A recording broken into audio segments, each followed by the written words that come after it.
如果愛同責任可以驅使大家喺打風暴雨都返工，咁一個人又會因為乜嘢嘅原因而貼錢返工呢？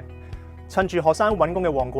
騙徒會透過唔同嘅網上平台刊登招聘廣告，吸引佢哋應徵，並以唔同嘅藉口誘騙佢哋繳交行政費同保證金，其後失去聯絡。一般而言，騙徒會以身高、良準甚至可以 work from home 做招來，而對應徵者嘅年齡、學歷同工作經驗要求咧，都係唔合理地低，甚至係冇嘅添。